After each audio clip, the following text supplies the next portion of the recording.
Aí o Merz, o primeiro-ministro da Alemanha, que falou que falou aquilo que ninguém queria ouvir, né? Do outro lado, temos o chanceler. O chanceler alemão, por exemplo, gente, ele falou, fez uma declaração que mexeu bastante com o povo de Belém, mexeu bastante também com o ego do Lula, com o ego de todo mundo, mas o que os brasileiros chamam de primeiro-ministro, por costume, por exemplo, ele foi à COP, discursou, passou na foto, elogiou o esforço brasileiro e de volta na Alemanha deixou escapar uma frase que incendiou mais do que o pavilhão que está incendiado aqui, que vocês acabaram de ver. E também, é claro, feriu o ego do Lula. Disse que... Olha... Ele disse que os jornalistas estavam felizes de ter voltado para casa, de ter saído daquilo.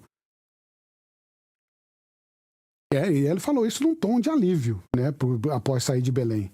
Ponto.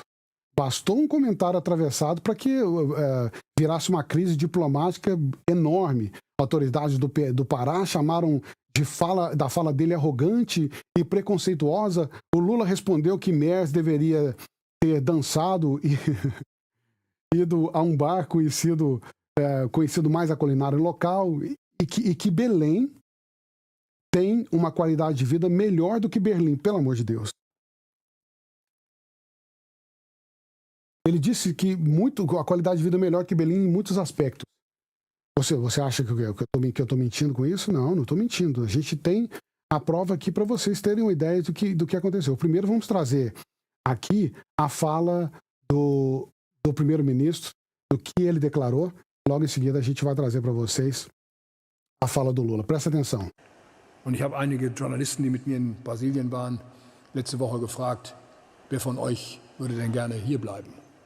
Da hat keiner die Hand gehoben. Die waren alle froh, dass wir vor allen Dingen aus diesem Ort, wo wir da waren, wieder nach Deutschland zurückgekehrt sind in der Nacht von Freitag auf Samstag. Wir leben in einem der freiheitlichsten Länder der Welt. Und es lohnt sich, unser Land, unsere Demokratie, unsere Wirtschaftsordnung auch zu verteidigen. Und ich habe Ihnen das im letzten Jahr von dieser Stelle aus gesagt, als ich noch nicht im Amt war. Und ich will das an dieser Stelle heute, in diesem Jahr sagen, wo ich im Amt bin. Das ist das, was mich antreibt. Das ist das, was mich bewegt. Wir sind ein offenes, freiheitliches Land. Wir leben jetzt seit fast 8 Jahrzehnten in Frieden, ja seit über 8 Jahrzehnten schon, in Frieden und in Freiheit. Und wir sind seit über 35 Jahren wiedervereinigt im wiedervereinigten Deutschland. Und meine Damen und Herren, das ist eine Aufgabe, der wir uns alle stellen müssen. Dieses Land zu verteidigen. O primeiro-ministro depois foi lá e fez uma outra declaração, meio que se desculpando do que falou. Se desculpando não, na verdade, mas sendo questionado por jornalista, olha o que ele falou. Warten Sie überhaupt noch von dem Gipfel angesichts dieser Absagen? Und da Sie dort auch den brasilianischen Präsidenten Lula treffen werden, würde ich Sie gerne zu der Debatte fragen, die Sie mit Ihren Äußerungen zu der Millionenstadt Belém ausgelöst haben, die Sie gerade erst besucht haben. Was werden Sie Lula dazu sagen? Haben Sie da was zurechtzurücken oder bedauern Sie Ihre Äußerungen sogar? Ich freue mich auf die weitere Begegnung mit Präsident Lula.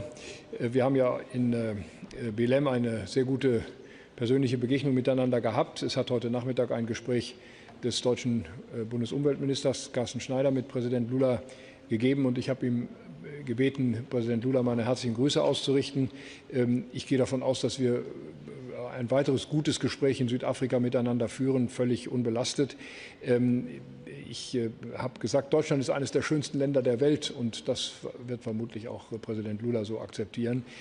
Ich hoffe, dass wir in Südafrika zu gemeinsamen Beschlüssen kommen. Das ist allerdings vor dem Hintergrund zahlreicher Absagen und auch vor dem Hintergrund mancher Widersprüche gegen die geplante Erklärung. Mas como a gente falou aqui, gente, o problema não está no fato de que a declaração dele, por mais que seja polêmica, não é só a questão da declaração dele no sentido literal.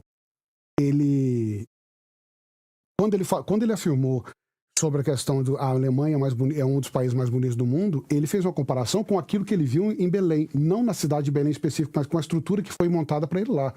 Não, o Brasil, vamos defender o Brasil aqui. Nosso país também é um país lindo, é um país fantástico. com uma infraestrutura enorme.